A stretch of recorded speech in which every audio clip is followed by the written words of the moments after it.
마가복음 16장 1절부터 8절까지의 말씀입니다. 마가복음 그 DBS를 해왔어가지고 마가복음과 고린도전서를 조금 뒤에도 좀 살펴보려고 합니다. 마가복음 16장 1절부터 8절까지 우리 다 함께 읽도록 하겠습니다. 함께 읽겠습니다. 시작. 안식일이 지남에 막달라 마리아와 야고보의 어머니 마리아와 또 살로메가 가서 예수께 바르기 위하여 향품을 사다 두었다가 안식 후 첫날 매일 일찍이 해 돋을 때에 그 무덤으로 가며 서로 말하되 누가 우리를 위하여 무덤 문에서 돌을 굴려 주리오 하더니 눈을 들어 본즉 벌써 돌이 굴려져 있는데 그 돌이 심히 크더라. 무덤에 들어가서 흰 옷을 입은 한 청년이 무덤에 앉은 것을 보고 놀라매 청년이 이르되 놀라지 말라. 너희가 십자가에 못 박히신 나사렛 예수를 찾는구나. 그가 살아나셨고 있지 아니하라. 보라 그를 두었던 곳이니라. 가서 그의 제자들과 베드로에게 이르기를 예수께서 너희보다 먼저 갈릴리로 가시나니 전에 너희에게 말씀하신 대로 너희가 거기서 배우리라 하라 하는지라. 여자들이 몹시 놀라 떨며 나와 무덤에서 도망하고 무서워하여 아무에게 아무 말도 하지 못하더라. 아멘. 예. 오늘은 부활절입니다. 부활절. 예수 그리스도께서 부활하신 날을 기념하면서 우리가 함께 예배를 드리는 날이죠. 그럼 부활절. 저희가 개척이 7년이 좀 넘었으니까 7년? 개척하고 7번째 지금 부활에 대해서 7번째, 8번째? 7번째? 7번째? 부활에 대해서 생각해 보는 것 같아요. 부활은 사실 되게 중요한 주제이죠. 부활은 되게 중요한 주제입니다. 부활이 예수 그리스도의 의로움을 증명하는 것입니다. 맞죠? 예수님께서 자기 죄 때문에 죽은 게 아니기에 의로우신 분이시기에 부활하실 수밖에 없었고 그러므로 예수의 부활은 예수님의 의로움을 증명해냅니다. 또한 부활이 예수님의 의로움을 증명해낸다면 예수님께서는 의로운 자녀로 십자가에 달려 죽으신 것이기 때문에 그 죽음이 자기 죄 때문이 아니라 우리의 죄를 대신해서 십자가에 달려 죽으셨다는 사실 또한 증명하기도 하는 거예요. 그러니까 예수 그리스도의 죽음이 형벌 대속적 죽음이다 이렇게 주장하는 것도 사실 부활이 있기 때문에 더 확실해지는 것입니다. 또한 예수님께서 부활하셨다는 얘기는 사망 권세를 이겨내셨다는 얘기야, 자기 스스로. 그래서 사망을 이겨내신 유일한 분. 그래서 그분 안에서 우리도 역시 사망을 이겨내는 것이다 라고 이야기할 수 있기 때문에 부활의 주제는 사실 우리한테 되게 중요한 주제인 것입니다. 그런데 우리가 부활에 대해서 잘 생각하면서 살아가고 있는지 잘 모르겠어요. 사실 부활, 예수님께서 부활하셨습니다 라는 이야기가 되게 시간이 갈수록 더 이제 아무런 생각이 들지 않고 아무런 감흥이 없는 이야기가 되고 있는 게 아닌가. 저부터. 그러니까 그런 생각이 많이 들어요. 부활, 예수님 부활하셨네. 그리고 더 생각이 들지 않는 게 사실인 것 같아요. 왜 그럴까 이렇게 해보면 예수 그리스도의 십자가 사건은 우리 죄를 사하는 겁니다 이렇게 생각하지만 부활이 되게 우리의 삶에 큰 의미가 있나? 이런 생각을 조금 해가는 것 같아요. 그러다 보니까 이제 어떠한 삶의 문제에 닥쳤을 때 부활이라는 거는 큰 영향을 안 미치는 게 아닌가 싶어서 아예 그쪽과는 연관시켜서 생각을 또 안 하죠. 안 하죠. 사실 우리의 삶은 당장 지금 어떻게 살아야 되는지의 문제, 그리고 여러 가지 어려움들을 겪고 나아가고 헤쳐나가는 문제 가운데서 뭔가 이제 예수님께서 뭐 기적적인 뭐 삶에 살아나셨다, 기적적으로, 이런 것들이 크게 뭐 다가오지 않는 것 같아요. 그래서 사실 우리는 부활에 대해서 1년에 한 번씩 생각해 보는 게 우리한테는 되게 중요한 부분이 아닌가, 이런 생각을 해봅니다. 부활절이 있으니까 그래도 부활에 대해서 생각을 좀 해보긴 할 거 아니에요. 그리고 고난주간이라는 게 있는 게 예수 그리스도의 부활을 좀 생각해보자. 그리고 그 고난을 겪었던 그것을 좀 기억해보자 라는 사실 의미가 좀 있겠죠. 그러다 보니까 이제 1년에 한 번씩이라 살펴보는 건데, 그게 아니면 참 부활이 우리한테 큰 영향을 주는지 잘 생각을 안 하고 사는 게 아닌가, 이런 생각을 좀 해봤습니다.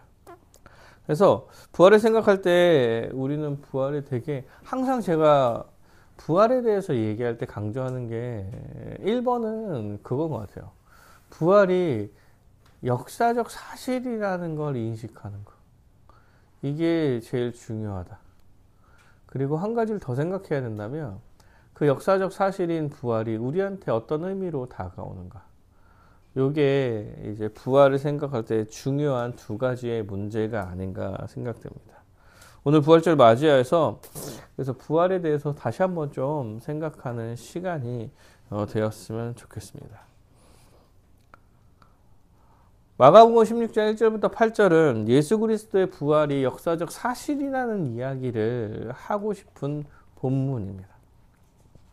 안식일이 지남에 막달라 마리아와 야고보의 어머니와 살로메가 가서 예수께 바르기 위한 향품을 사다 두었다가 안식 후 첫날에 매우 일찍 해 돋을 때에 그 무덤으로 가며,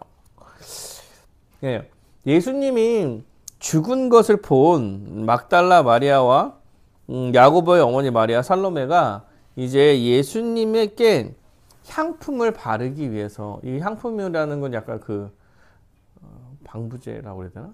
하여튼 그 썩지 않게 조금 좀 시체가 썩는 걸 조금씩 그 늦춰주는 그런 역할을 하는 거예요. 이거를 사다 두었다가 이걸 바르려고 아침 일찍 무덤으로 가고 있는 거예요. 무덤으로 가고 있는 거예요. 근데 서로 막 얘기합니다. 무덤을, 누가 우리를 위하여 무덤 문 앞에서 돌을 굴려주며, 이렇게 얘기하죠.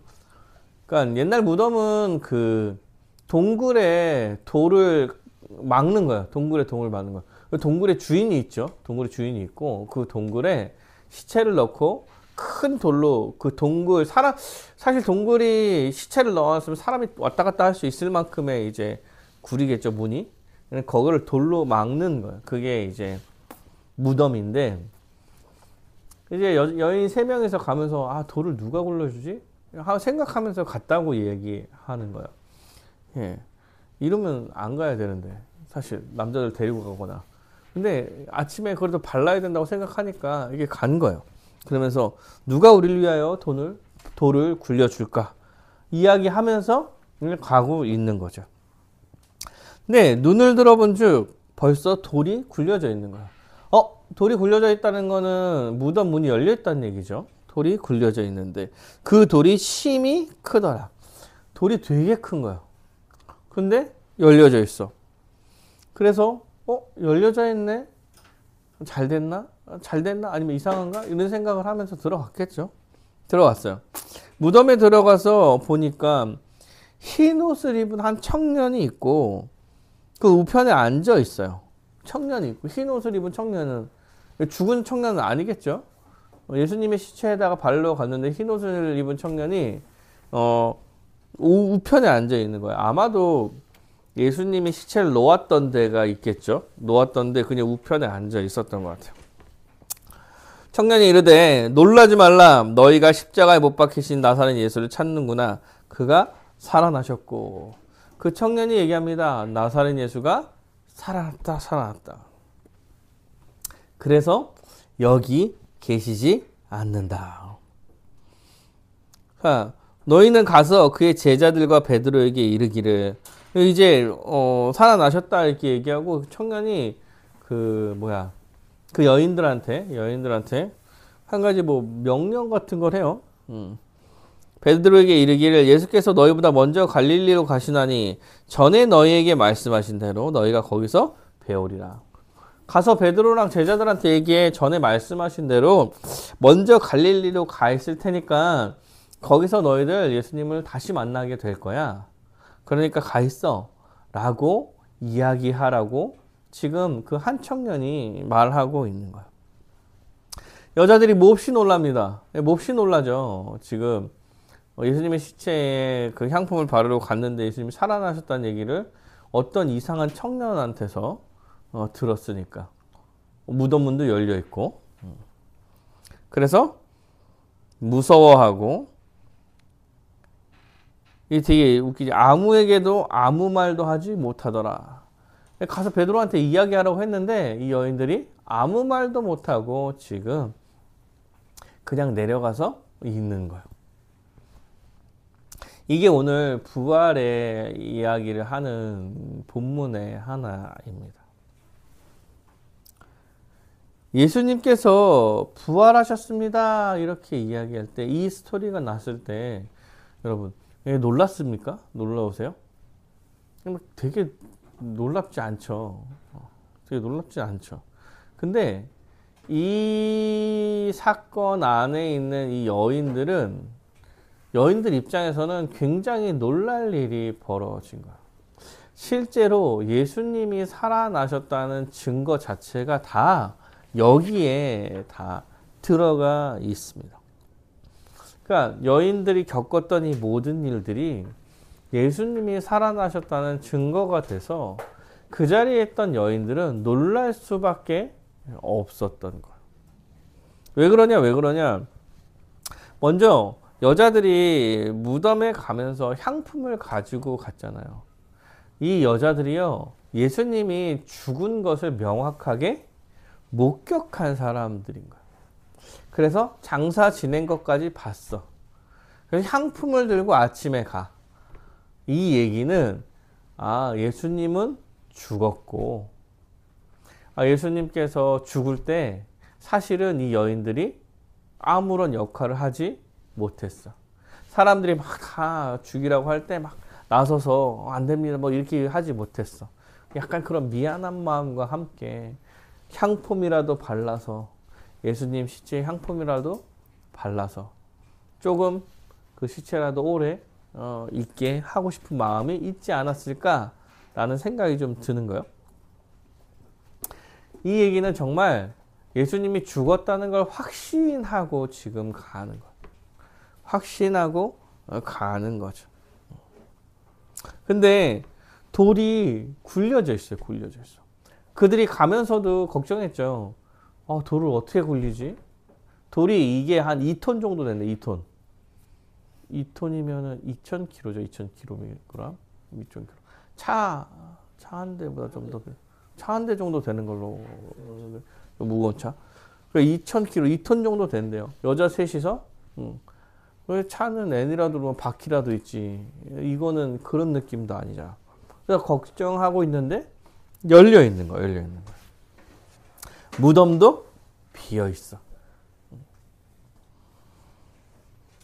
그러니까 입구가 열려 있고 무덤도 비어 있고 시체도 없고, 그리고 옆에 있던 한 청년이 살아났다 이렇게 이야기해요. 여인들에게는 아주 놀랄 일들인 것입니다. 진짜 죽는 걸 눈앞에서 봤잖아요. 창에 찔려가지고 거의 피가 막 나서 거의 전날 바로 죽었고, 죽은 게 확인돼서 장사를 지냈고, 장사를 지내고 그 다음날 아침 일찍 간 거야. 근데 문이 열려 있었죠. 사흘 만에 장사 지내고 가서 문이 열려 있는 거야. 얼마나 놀랬을까. 사실 이거를 가지고 뭐 제자들이 시체를 훔쳐갔네, 아니면 원래 죽지 않았었네, 뭐 무덤을 잘못 찾았네, 뭐 이런 여러 가지 뭐 말들을 하지만, 사실 그 일을 겪었던 사람은 정말 예수님께서 살아나셨다고 밖에 생각할 수 없는 일이 벌어지는 거예요. 시체가 없어졌죠. 시체가 없어졌죠. 1번, 혼자 할 수 있는 일은 아니야. 맞죠? 혼자 들어가가지고 문 닫고 장사, 모두가 보는 앞에서 장사를 지낸 거라서 장사 지냈고,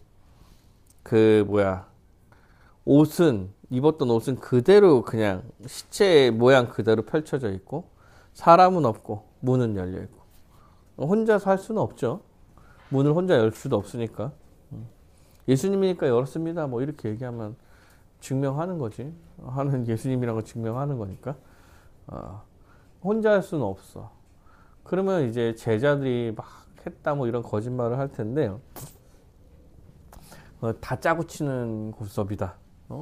여자들이 제일 먼저 받고 여자들이 가서 근데 이 여자들이 그 얘기를 듣고 빨리 가서 제자들한테 전해라 이런 말을 들었어요. 그러면 이게 짜고 치는 고스톱이면 가서 전해야 돼. 타이밍이 좋잖아요. 천사가 나타났고 가서 전해라. 가서 전해고 그 일이 막 사방에 퍼지는 거죠. 살아났다. 이게 되게 자연스러운 시나리오죠. 그런데 그렇지 않아요. 여자들이 뭐라고 얘기하냐면, 몹시 떨리고 무서워해서 아무에게도 말하지 못했다. 이렇게 얘기해. 아무에게도 말하지 못했다. 그러니까 이 일을 뭐 나중에 얘기하긴 했겠지만, 짜고 치고 뭐 이렇게라고 얘기할 수 없을 정도로 놀라서 말도 못하는 상황이었다. 그러니까 의도적으로 진행할 수 없는 거야. 이런 이야기를 지금 하고 있는 거야. 그리고 이 사건을 통해서 말하고 있는 거죠. 성경은 부활이 이렇게 역사적 사실이다. 부활이 이렇게 확실하다. 예수 그리스도께서 십자가에 달려 돌아가시고 사흘 만에 부활하셨다는 사실을 믿어야 된다. 예수 그리스도의 부활이 역사적 사실이라는 것을 믿는가? 이 믿음을 우리한테 요구하고 있는 것이랍니다. 우리가 부활에 대해서도 잘 배웠고 어떤 의미인지도 알 것 같아요. 근데 이 부활을 정말 믿냐? 이게 사실은 우리한테 제일 중요한 문제인 거예요. 정말 역사적 사실로 예수 그리스도의 부활, 사실 기적적인 일이에요. 지금 이 시대에 뭐 과학적으로 뭐 일어날 수 있는 일이 아니죠. 아니요. 근데 그 사실을 역사적으로 믿느냐 안 믿느냐가 우리의 믿음에 되게 중요한 부분이라는 거죠. 그런데 우리가 부활, 예수님께서 십자가에 달려 죽으시고 부활하셨습니다. 이런 게 너무 우리한테 이제 익숙해져 있는 거죠. 그래서 아무런 감흥도 없고 뭐 이게 뭐 크게 뭐 사실 아무런 생각이 없어. 부활에 대한 얘기를 들었을 때. 예수님께서 부활하셨습니다. 뭐 그래 부활하셨지 뭐. 근데 뭐 어쩌라고. 이런 생각이 드는 게 아닌가 고민해 볼 때가 된 것 같아요. 사랑하는 여러분, 예수 그리스도께서 부활하지 않으셨다면 어떤 일이 벌어졌을까요? 예수 그리스도께서 부활하지 않았다면 예수님은요, 예수의 그 십자가가 우리 형벌 대속적 죽음이라고, 우리를 대신해서, 우리의 죄를 대신해 십자가에 달려서 형벌을 받은 것이라는 것을 증명할 도리가 없습니다. 없어.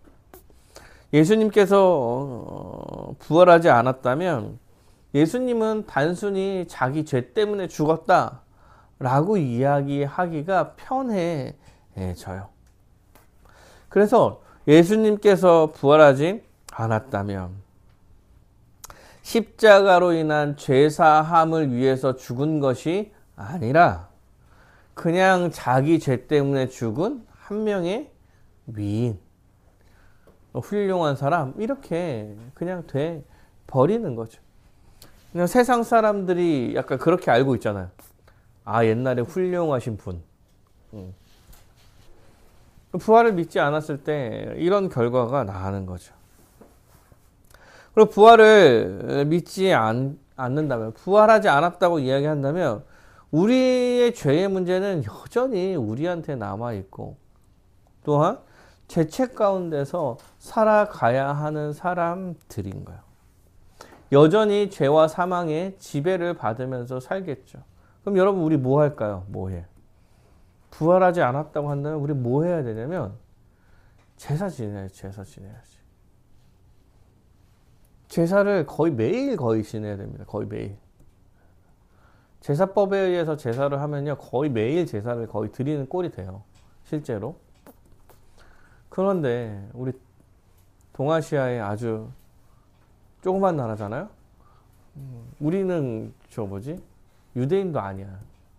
그래서 사실 우리한테는 이 일이 전해지지도 않았을 확률도 되게 커요. 이스라엘에 속해서 제사법을 지켜가야지 되는 건데, 그래서 메시아가 다시 오시기를 소망하면서 살아야 되는 거죠.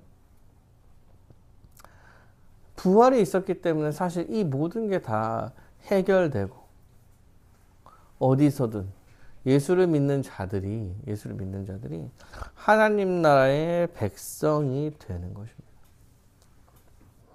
부활이 없었으면 어떤 일이 벌어졌을까라고 생각했을 때, 부활이 없었다면 저는 약간 제사를 드려야 될 텐데, 유대교나 이스라엘 민족의 그것을 믿어서 제사를 드려야 되는데, 여러분, 제사를 드릴까요? 잘 안 드리고 잘 안 믿지 않을까? 차라리? 그런 확률이 훨씬 크지 않나 라는 생각을 좀 해보는 것 같아요. 부활이 정말 중요하고 우리에게 역사적 사실이라는 사실을 잊고 살면 안 되는 거라는 걸 우리는 기억해야 할 것 같습니다. 너무 익숙해진 개념이라는 얘기를 할 때 왜 이렇게 익숙해졌을까라고 하면 우리의 삶에 영향을 주지 않는 개념들이 익숙해지지 않는 것 같아요.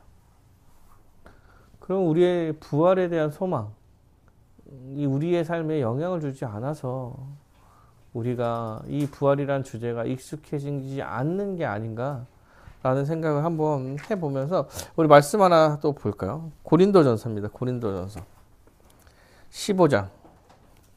고린도전서 15장 51절부터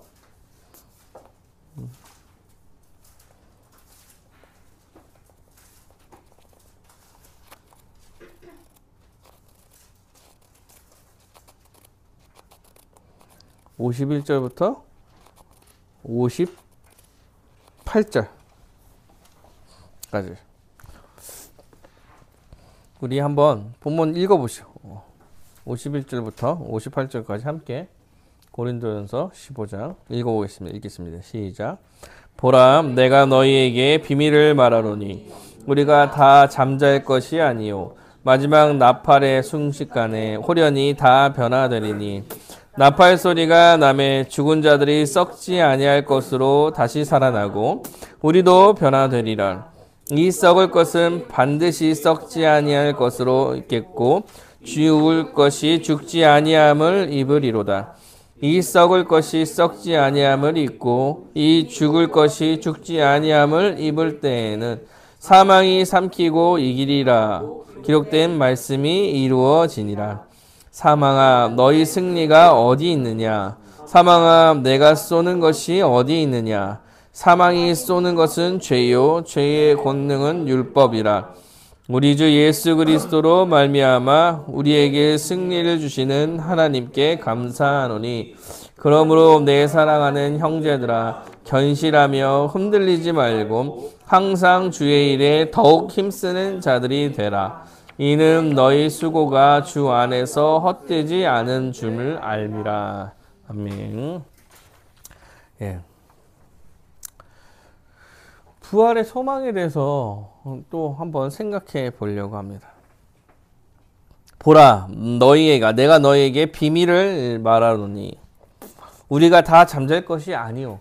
비밀을 말하는데 다 잠잘 거예요. 잠자는 거는 죽는다는 얘기입니다. 죽는다는 얘기요.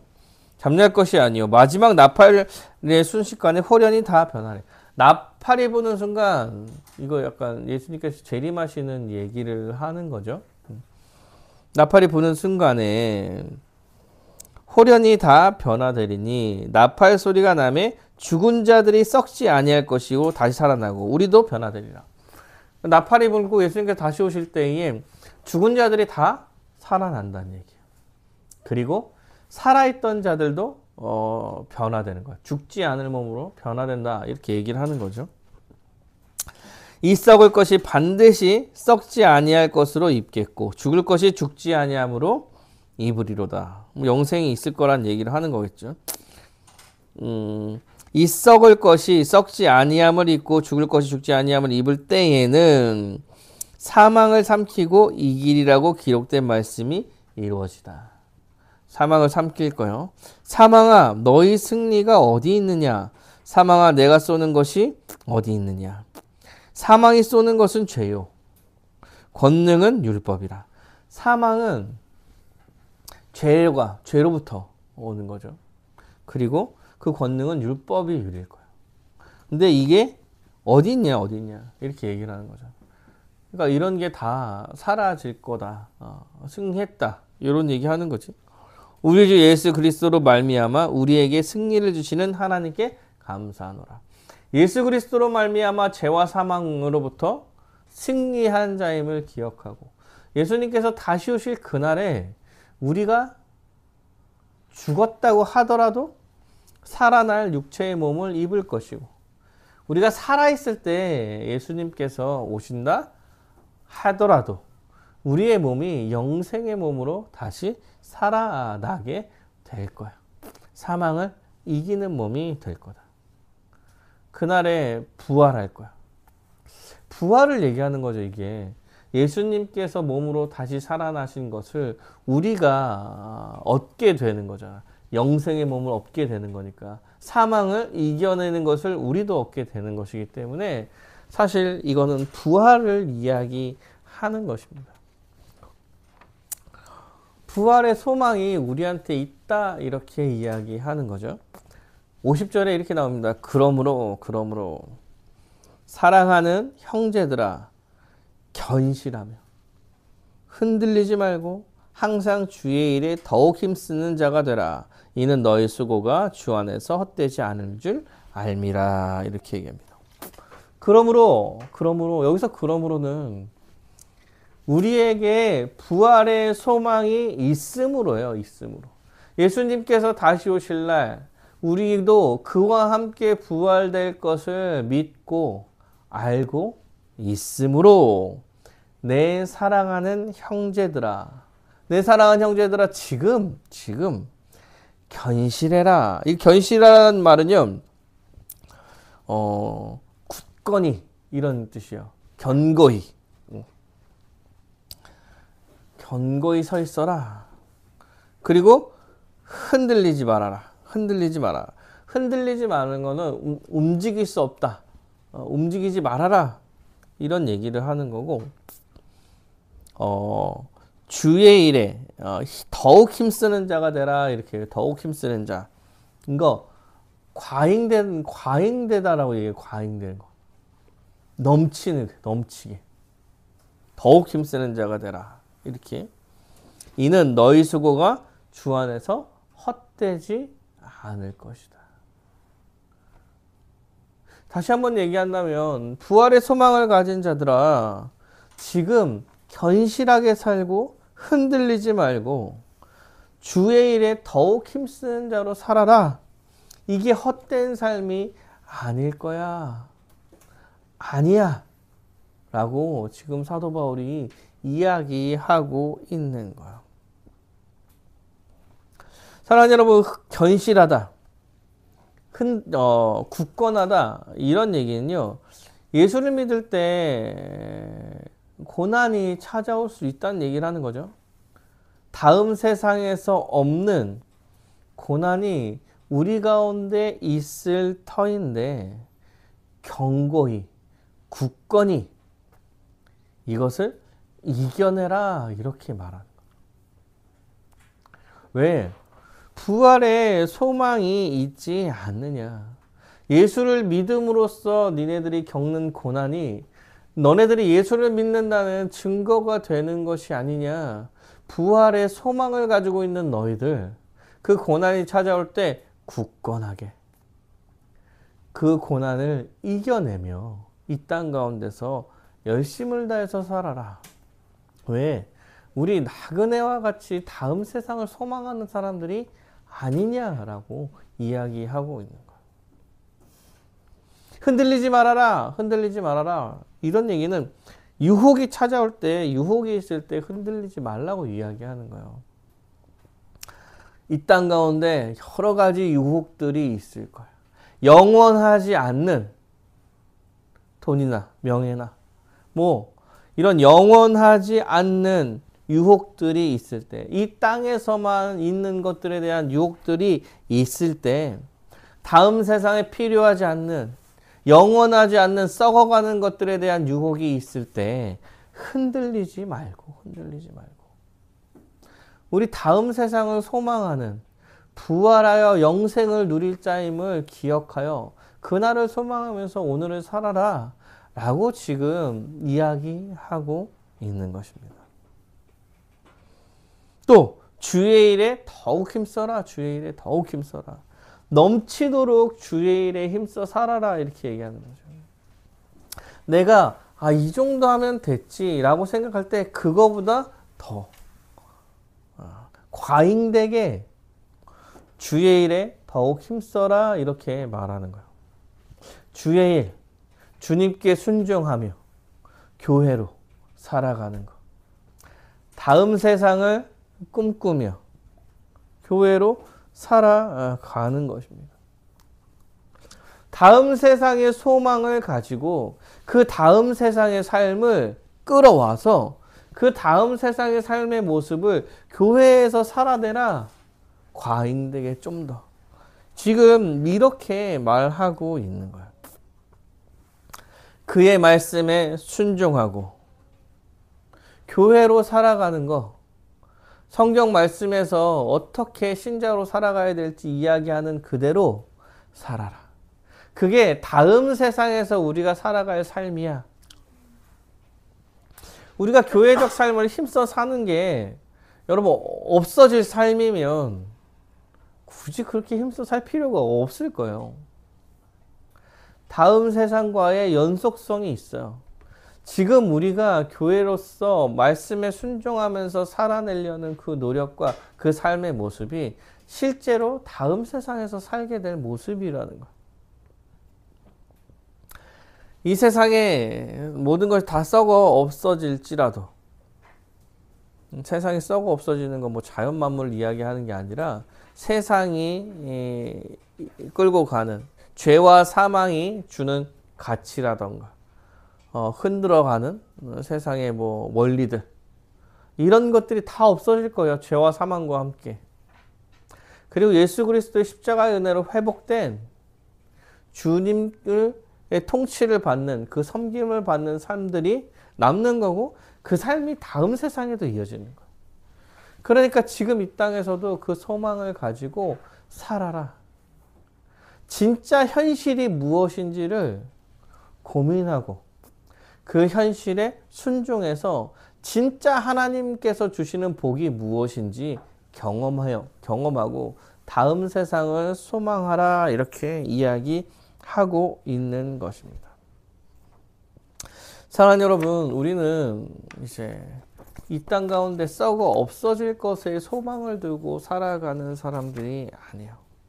예수 그리스도의 부활이 역사적 사실이라고 믿는다면 그 부활로 인해 우리에게 주어질 영생의 삶, 그리고 부활의 소망이 우리의 삶 가운데 지금도 여전히 영향을 미치고 있는 거예요.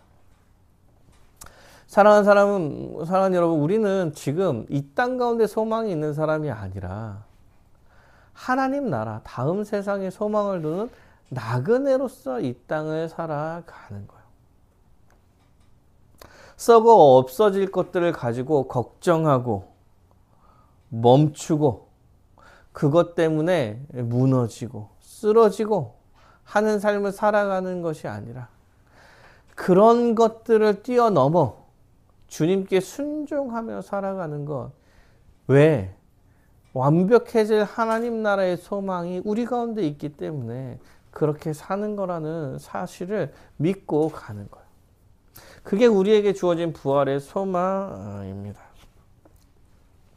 말씀을 마치려고 합니다. 사랑하는 여러분, 부활의 소망을 갖고 명확하게 먼저는 부활이 역사적 사실이라는 것을 우리는 믿으셔야 돼요.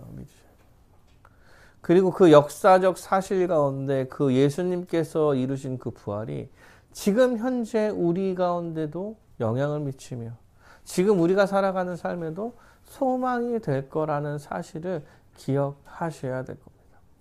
우리의 영은 이미 새 생명을 얻어서 하나님 나라의 백성으로 살아가는 자들이에요. 삶의 양식이 새로운 영 가운데서 나타나게 될 거예요. 다만 이미 아직 가운데 아직 완성되지 않은 나라에서의 많은 공격들이 우리 가운데 있기 때문에 어려움과 고난과 유혹이 있겠지만 영생을 가진 자로서 다음 세상을 소망하며 오늘을 살아가는 우리 주의 성도 여러분들이 되시기를 간절히 바랍니다.